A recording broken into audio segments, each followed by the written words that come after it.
రవిగ్రహ సూర్యవారే సోమే సోమగ్రహస్తథా చూడామణిర్తిఖ్యాతః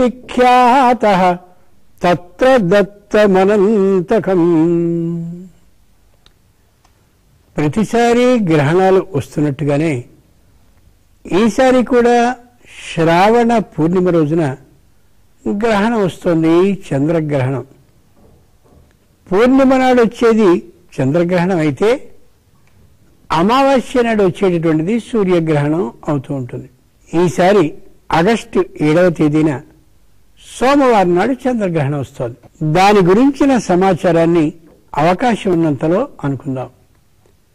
రవిగ్రహ సూర్యవారే సోమే సోమగ్రహస్తథా.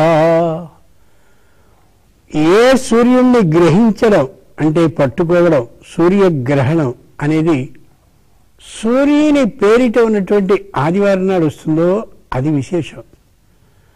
అలాగే ఏ చంద్రుణ్ణి అంటే చంద్రుణ్ణి సోముడు అని అంటారు, ఏ సోముణ్ణి ఆయన పేరిట సోమవారం నాడు పట్టుకోవడం అనేది అంటే గ్రహణం అనేది జరుగుతుందో అదిగో ఆ చంద్రగ్రహణం సోమవారం నాడు వస్తే అది విశేషం. సూర్యగ్రహణం ఆదివారం నాడు వచ్చినా, చంద్రగ్రహణం చంద్రుని పేరిట ఉన్నటువంటి సోమవారం నాడు వచ్చినా చూడామణిర్తిఖ్యాతః దాన్ని చూడామణి గ్రహణము అని పిలుస్తారు శాస్త్ర పరిభాషలో. తత్ర దత్తమనంతకం. ఆ సమయంలో దానాన్ని కానీ చేసినట్లయితే అది విశేషమైన ఫలితాన్ని ఇస్తుంది అనేది నిజమైనటువంటి మాట, జ్యోతిష శాస్త్రం తెలియజేసే సత్యం.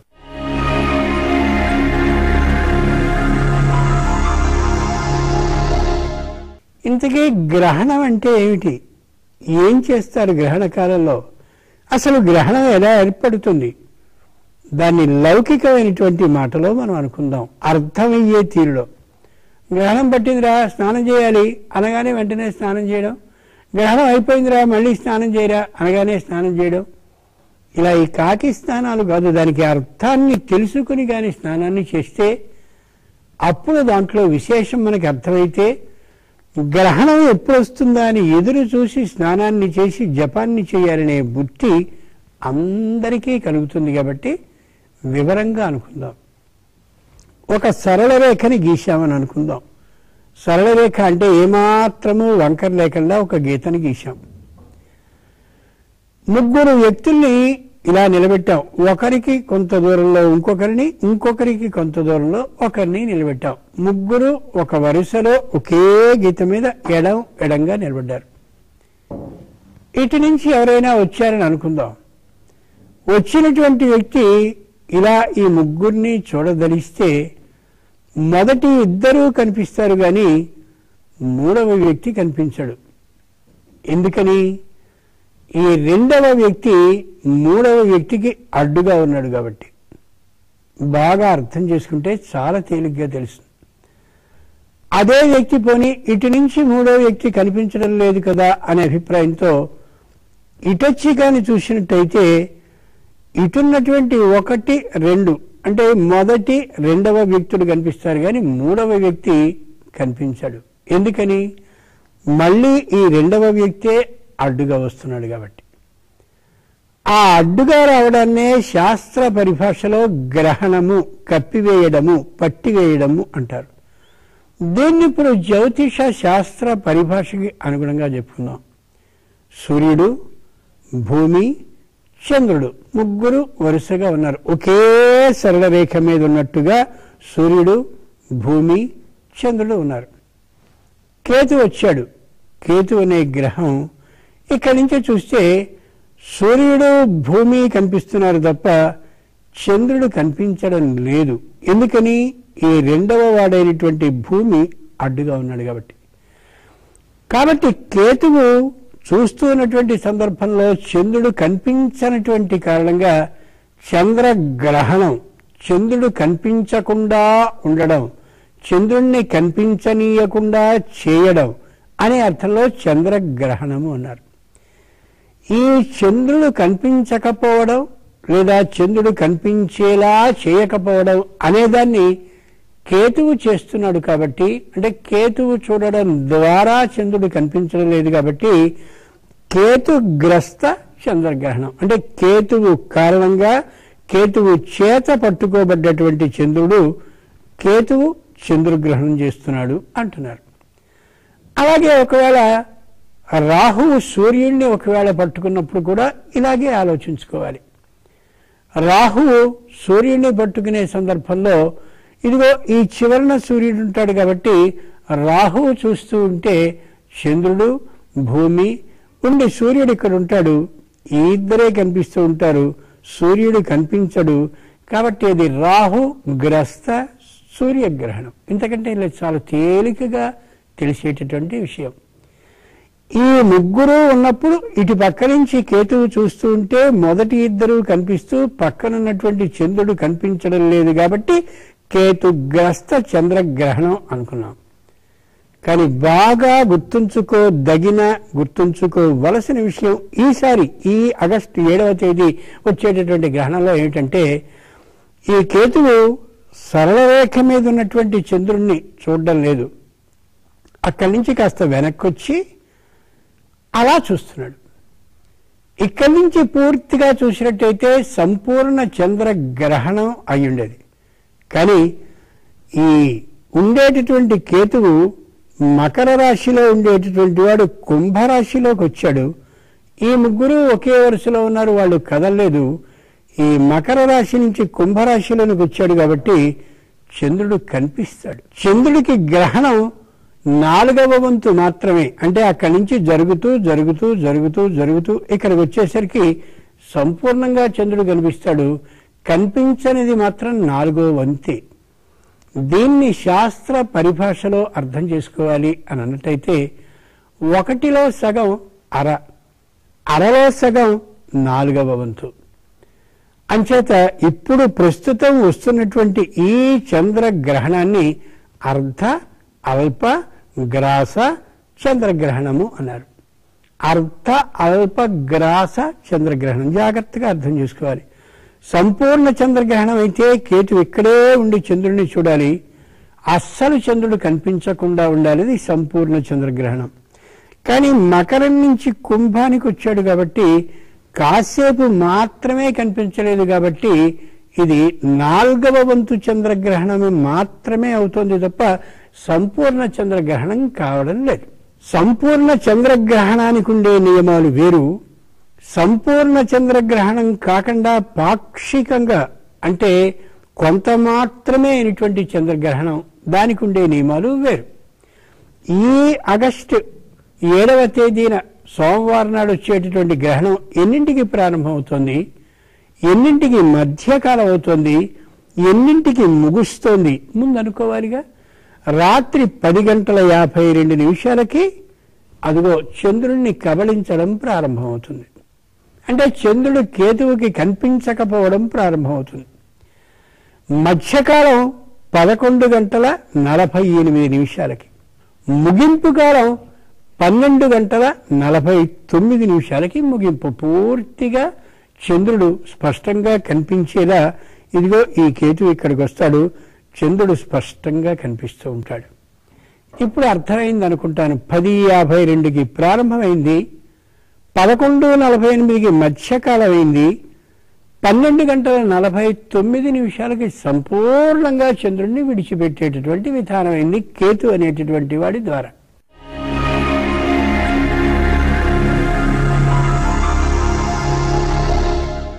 ఈ జరిగేటటువంటి 10:52 నుండి 12:49 మధ్యలో ఏం చేయాలి ఎవరైనా, అది కదా మనం అనుకోవాల్సింది. స్వ ఇష్ట దైవ జపధ్యానం కుర్యాత్ ప్రయత్నతః యథాశక్తి జపే దేవీం గాయత్రీం ప్రయతః సదా. స్వ ఇష్ట దేవతాధ్యాన జపం కుర్యాత్ ప్రయత్నతః. మనకెవరో మంత్రోపదేశాన్ని చేసి ఉండొచ్చు, ఆ మంత్ర జపాన్ని కానీ మనకిష్టమైనటువంటి దైవం ఎవరో అయ్యుండొచ్చు, ఆ దైవానికి సంబంధించిన స్తోత్రాన్ని కానీ అలాగే మనకేదో కులదైవంగా ఎప్పటి నుంచో ఉన్నటువంటి దైవం ఒకరు ఉంటారు. దాన్ని ఇలు వేలుపు అంటారు. ఆ విధానాన్ని, ఆ ఇరువేలుపుని కానీ ఈ మొత్తం మన ఈ గ్రహణం జరిగినంతసేపు ఆయన్ని గురించి ధ్యానిస్తూ ఉండాలి. స్వ స్వ ఇష్ట దేవతా ధ్యాన జపం కుర్యాత్. ఆయన గురించిన ధ్యానాన్ని చేయాలి. అంతేకాదు, లోకంలో ఎవరైనా ఒకరి చేత ఒకరు పీడింపబడుతూ ఉండేటటువంటి సందర్భం ఉంటే పీడింపబడేటటువంటి వాడికి అండగా మనం నిలబడ్డట్టయితే ఆ పీడింపబడే వాడికి మనం అండగా ఉన్న కారణంగా అతడు మొత్తానికి యువతలకి రాగలిగితే మనని గుర్తుంచుకుంటాడు పీడింపబడినవాడు. ప్రస్తుతం చంద్రుడు కేతువు చేత పట్టుకోబడ్డాడు కాబట్టి ఈ చంద్రుడికి సంబంధించిన శ్లోకం మనకి పంచాంగాల్లో కనిపిస్తూ ఉంటుంది.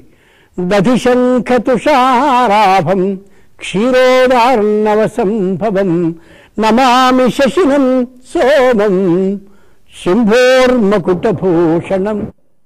ఈ శ్లోకాన్ని కూడా అనేక పర్యాయాలు మననాన్ని కానీ చేసినట్టయితే అలా ఓడిపోతున్నటువంటి చంద్రునికి, పట్టుకోబడ్డటువంటి చంద్రుడికి బలం వస్తుంది. కాబట్టి కేతువు నుండి ఈ చంద్రుడు విడిపింపబడతాడు. కాబట్టి చంద్రమా మనసో జాత, చంద్రుడు మానసిక బలాన్ని ఇచ్చేటటువంటి మహానుభావుడు. కాబట్టి నేను కష్టంలో ఉండి కేతువు చేత పట్టుకోబడ్డటువంటి కాలంలో ఇతడెవరో నాకు ఈ విధమైనటువంటి ధ్యానాన్ని చేసి ఆ శక్తిని సమర్పించాడనేటటువంటి అభిప్రాయంతో చంద్రుడు మానసికమైనటువంటి ప్రశాంతతని ఇస్తాడు ఈ కాలంలో జపం చేస్తే.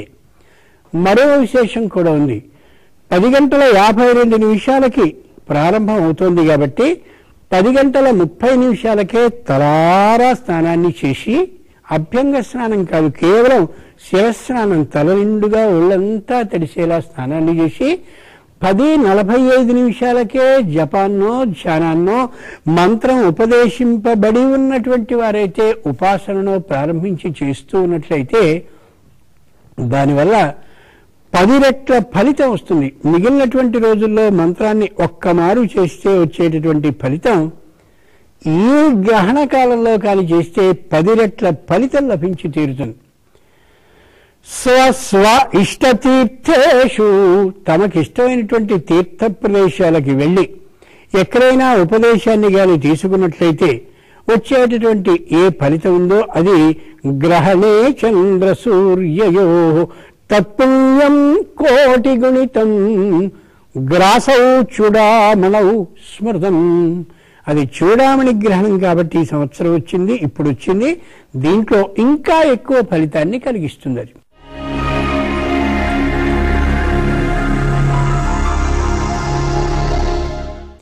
ఈ సందర్భంలో ఏం చేయాలి? స్నానాన్ని చేసి జపాన్ని ధ్యానాన్ని ప్రారంభించి ఆ గ్రహణం మధ్యకి వచ్చినటువంటి వేళ ఎవరికైనా దానాన్ని మనం చెయ్యాలి అని కానీ అనిపించినట్లయితే ఆయన్ని పిలిచి ఒక వస్తువుని ఆ చంద్ర సాక్షిగా దానం చేయాలి. దేన్ని దానం చేయాలి? గో భూ తిల హిరణ్య ఆద్య గుడ వస్త్రాణి గోధుమా రౌప్యం లవణం ఇత్యాహు దశదానాని కీర్తితా. అవకాశం ఉంటే గోదానాన్ని చేయొచ్చు, శక్తిగా ఉన్నట్లయితే భూదానాన్ని చేయొచ్చు, తిల నువ్వుల్ని దానం చేయొచ్చు, హిరణ్య బంగారాన్ని దానం చేయొచ్చు, ఆజ్య ఆవునేతిని మాత్రమే దానం చేయాలి, ఆవునేతిని దానం చేయొచ్చు, గో భూ తిల హిరణ్య ఆజ్య గుడ బెల్లాన్ని దానం చేయొచ్చు, వస్త్రాన్ని నూతన వస్త్రాలని దానం చేయొచ్చు, గోధుమా గోధుమల్ని దానం చేయొచ్చు, రౌప్యం వెండి, లవణం ఉప్పు. ఈ 10లో ఏది మీకు అనుకూలమైతే దాన్ని చెయ్యొచ్చు అని శాస్త్రం చెప్పే మాట. యథాశక్తి బాగా గుర్తుంచుకోవాల్సిన మాట ఒకటే. అబో గ్రహణం వెళ్ళిపోతుంది, ఈ సమయంలో దానం చేయకపోతే ఏమైపోతుందో, ఫలితం లభించదో అని అప్పు చేసినా లేక తలకు మించినటువంటి భారం కలిగినటువంటి ఏదో బంగారం దానం చేస్తే మంచిది, గోదానం చేస్తే మంచిదని అదిగో అలా తలకు మించినటువంటి దానాన్ని చేసినా లేక గ్రహణ కాలంలో నీకు ఫలానాది ఇస్తానని వాక్ దానం చేసి అలా ఇవ్వకపోయినా దానివల్ల నష్టము, పాపము, దుఃఖము లభిస్తుంది తప్ప మరొకటి కాదు. కాబట్టి బాగా ఆలోచించి మనం ఏ దానాన్ని ఇయ్యగలము అని ఆలోచించి అటువంటి దానాన్నే ఎంచుకుందాం. దీంట్లో లవణ దానం ఉంది అంటే ఉప్పు దానం చేయొచ్చు, బెల్లాన్ని దానం చేయొచ్చు, వస్త్రాలని దానం చేయొచ్చు, గోధుమల్ని దానం చేయొచ్చు. ఇవి ఏం కష్టమైనటువంటి వస్తువులు, వీటిని ఆలోచించుకు చేయాలి. ఇవి కూడా ఇయ్యలేనటువంటి ఆర్థికమైన స్తోమత లేని వాళ్లే కానీ అయ్యుంటే చక్కగా జపాన్ని చేయండి, నష్టం లేదు, చక్కగా చెయ్యొచ్చు, ఇబ్బంది ఏమాత్రము కాదు. ఈ ధ్యానాన్ని, జపాన్ని చేసి దానాన్ని కూడా చేసినట్టయితే మొత్తం 12 గంటల 49 నిమిషాలకి మొత్తం అంతా ముగిసిన తరువాత మళ్ళీ స్నానాన్ని చేసి చంద్రబింబాన్ని దర్శనాన్ని చేసి ఆ తర్వాత మన ఇంట్లో ఉండేటటువంటి దైవ మందిరం ఏదుందో ఆ మందిరంలో దీప ఆరాధనని చేసి ఎంత అదృష్టవంతున్నాయా. ఈ రోజున ఈ కాలంలో గ్రహణ జపాన్ని చేయగలిగిన అదృష్టాన్ని పరమేశ్వరుడు అయినటువంటి ఓ కులదైవమా, మనకి ఇలవేలుపున్నాడు కదా, ఓ ఇలవేలుప నాకు ఎంత జాగ్రత్తగా ప్రసాదించావు అని ఆయనకి నమస్కరించి చాలా సంతోషంగా ఇలాంటి గ్రహణాన్ని మళ్ళీ వచ్చినప్పుడు కూడా ఇదే సమయాన్ని బుద్ధిని అంటే పూజని చేయాలి, జపాన్ని చేయాలి, ధ్యానాన్ని చేయాలి, తపాన్ని చేయాలి అనే ఆలోచన కలిగించు అని అవకాశాన్ని ఇప్పించు అని అలా నమస్కరించుకోగలగాలి. ఇదిగో ఈ గ్రహణం రోజున గ్రహణ కాలంలో కానీ చేసినట్టయితే ఉండే విశేషం ఎక్కువ. అందుకనే పూర్వం రోజుల్లో రాజులు ఎవరైనా సరే తమ జాతకాన్ని స్వచ్ఛమైనటువంటి నిజాన్ని నిజంగా చెప్పేటటువంటి అనుష్ఠానాన్ని చేసి మాత్రమే జ్యోతిషాన్ని తెలియచేసేటటువంటి పండితుడికి చూపించి ఏ గ్రహం దశలో ఉందో, ఏ గ్రహం అంతర్దశగా ఉందో గమనించుకుని ఆ ప్రధాన గ్రహానికి ఆ అంతర్దశగా ఉన్నటువంటి గ్రహానికి తగినటువంటి దానాలని యోగ్యుడైనటువంటి బ్రాహ్మణుడిని పిలిచి ఇస్తూ ఉండేవారు. బాగా గుర్తుంచుకోగలగాలి విషయాన్ని. మనం ఏదైనా ఒక దానాన్ని ఆ వ్యక్తికి చేస్తున్నాము అని అంటే ఆ దానాన్ని స్వీకరించినటువంటి వ్యక్తి దాన్ని ఉపయోగించుకునేవాడుగా ఉండాలి తప్ప ఆయన ఉపయోగించని పక్షంలో మనకి ఫలితం ఏమాత్రం ఉండదు. కాబట్టి నీకు ఇది ఇష్టమేనా, ఈ వస్తువులను ఉపయోగించుకుంటావా అని అడిగి దానం చేయడం సరైనటువంటి విధానం.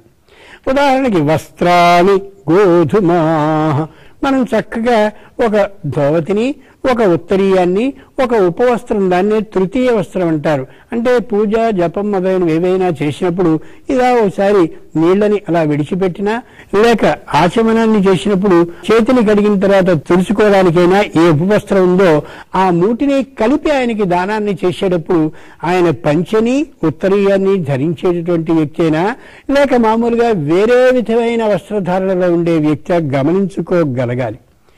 అలా అతను మనం ఇచ్చినటువంటి వస్తువుని వినియోగించుకున్నప్పుడు మాత్రమే అది యోగ్యమైనటువంటిది అవుతుంది. మరో విశేషం కూడా ఉంది. హేమతారా ప్రదానేన మమ శాంతి ప్రదో భవ.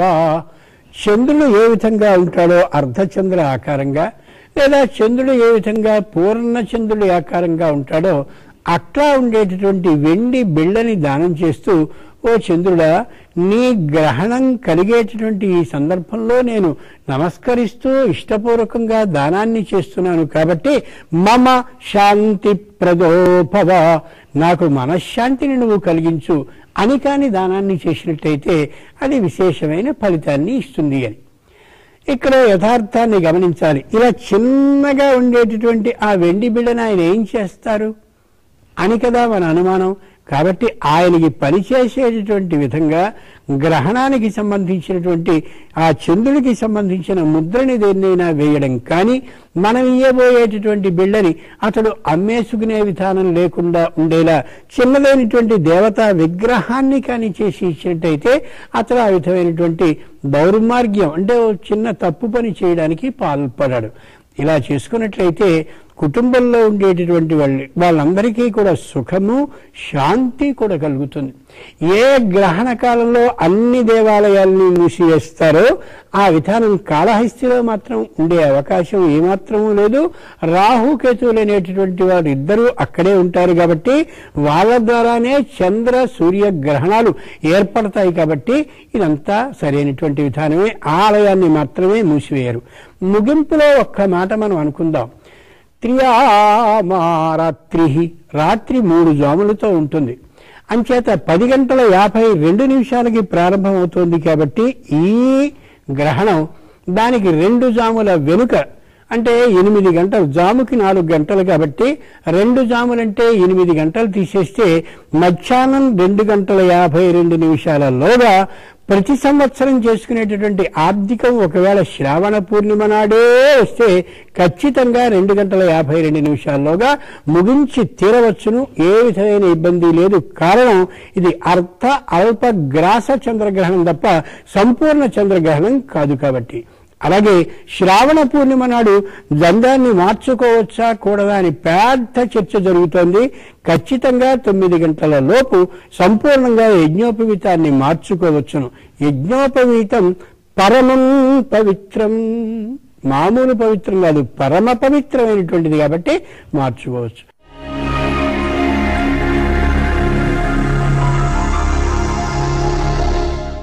ఈ వచ్చేటటువంటిది శ్రవణ నక్షత్రంలో కాబట్టి శ్రవణ నక్షత్ర జాతకులు ఎవరైనా ఉన్నట్లయితే కొద్ది జాగ్రత్తగా ఉండాలి. అంటే ఏం చెయ్యాలి? అనాలోచితమైనటువంటి నిర్ణయాన్ని చేయకుండా అనుభవజ్ఞులైన వాళ్ళని పెద్దలని సంప్రదించి మాత్రమే నిర్ణయాన్ని చేయాలి. కొద్ది జాగ్రత్తగా వాహనాల విషయంలో, ఆరోగ్య విషయంలో, కుటుంబ సభ్యుల విషయంలో, అలాగే సంస్థలో పనిచేసేటటువంటి సందర్భంలో సకాలానికి వెళుతూ వస్తూ అలాంటి నియమాలన్నీ కూడా ఖచ్చితంగా తగు జాగ్రత్తలో పాటించుకున్నట్టయితే గ్రహణం ఏ విధంగానూ ఇబ్బంది పెట్టదు. పైగా చంద్రుడు మనఃకారకుడు కాబట్టి సంపూర్ణమైన మనశ్శాంతిని కూడా కలిగిస్తాడు. శ్రవణ నక్షత్రంలో వస్తుంది కాబట్టి శ్రవణ నక్షత్రం మకర రాశికి చెందింది కాబట్టి ఉత్తరాషాఢ నక్షత్రంలో పుట్టిన 2, 3, 4 పాదాల వారు, శ్రవణ నక్షత్రం పూర్తిగా అంటే 1, 2, 3, 4 పాదాల వారు, శ్రవణం తరువాతిదైనటువంటి ధనిష్ఠ 1, 2 పాదాల వారు జాగ్రత్తని పాటించక తప్పదు. ఒకే ఒక మాట గుర్తుంచుకోవాలి. అందుకేనండి మేము జ్యోతిషాన్ని వినం, భయం వేస్తుంది మాకు, ఊరికే భయపెట్టేస్తారు కాదు. అక్కడ ఏదైనా నూనె పడింది అని కానీ అనిపిస్తే నేల మీద తల్లి తండ్రి మిగిలిన వాళ్ళు ఇంట్లో ఉన్నవాళ్ళు అరే నూనె పడింది అక్కడ జాగ్రత్త, నడుస్తున్నప్పుడు జారుతావు అన్నప్పుడు ఎలా అయితే పక్కగా మనం పెడతామో అలా జ్యోతిష శాస్త్రం కూడా సూచనని చేస్తుంది తప్ప భయపడిపో అని మాత్రం ఏనాడు చెప్పదు. ఈ పక్క నుంచి ఎలా అయితే నూనె మీద అడుగు వేసి జారి పడకుండా పెడతామో అలా నువ్వు ఈ దానాన్ని చేసుకోవయ్యా, ఈ జపాన్ని చేసుకో, ఈ మంత్రాన్ని అనుష్ఠానం చేసుకో అని చెప్పడం ఎందుకంటే ఆ కష్టం నీకు రాకుండా ఉండేలా చేసుకునేందుకు. పైగా దర్భలు ఏవైతే ఉన్నాయో అవి గ్రహణ బాధని నివారించగలిగిన శక్తివంతమైనవి కాబట్టి ఆ దర్భలని ఇంట్లో ఉండేటటువంటి ఆహార పదార్థాలు అంటే ఏ పచ్చళ్ళు మొదలైనవి ఉంటాయో వాటి మీద నీటి మీద కూడా మూత మూసి బిందెల మీద అలా మూత వేసి దాని మీద కానీ దర్భని వేసినట్టయితే దర్భ ద్వారా పవిత్రీకరింపబడి తప్పక అవి వాడుకునేందుకు అవకాశం మనకి కలుగుతూ ఉంటుంది.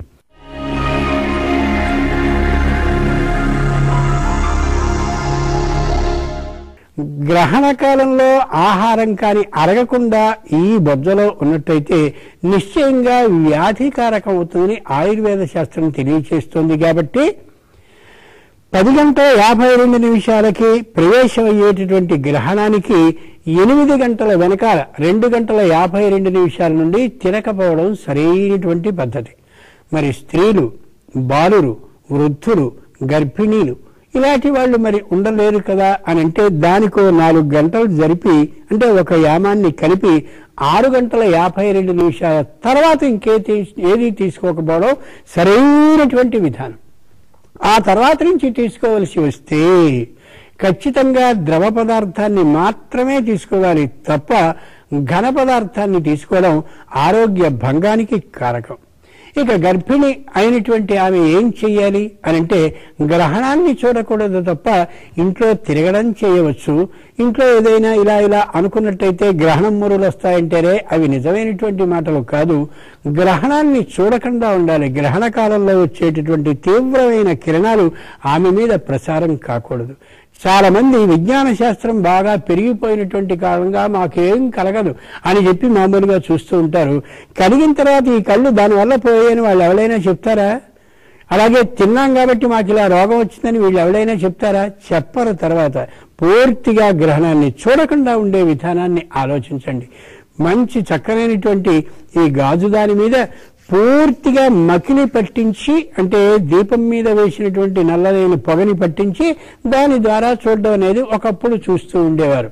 అయినప్పటికీ కూడా మకర రాశి వారు చూడకపోవడం సరైనటువంటి విధానం అని శాస్త్రం చెప్పింది కాబట్టి దానికి అనుగుణంగానే నడుద్దాం. ఒక్కసారి మంత్రమన్నాన్ని చేస్తే 10 మార్లు మననాన్ని చేసిన ఫలితాన్ని ఇచ్చేటటువంటి గ్రహణాన్ని తేలికగా విడిచేసుకోవడం, ఆ అకస్మాత్తుగా వచ్చినటువంటి అదృష్టాన్ని చేజార్చుకోవడం సరైనటువంటి విధానం కాదు. కాబట్టి ప్రేక్షకులందరూ ఈ విధానాన్ని ఆచరిస్తారని, ఆచరించాలని, వ్యాప్తి చెయ్యాలని ప్రార్థిస్తూ స్వస్తి.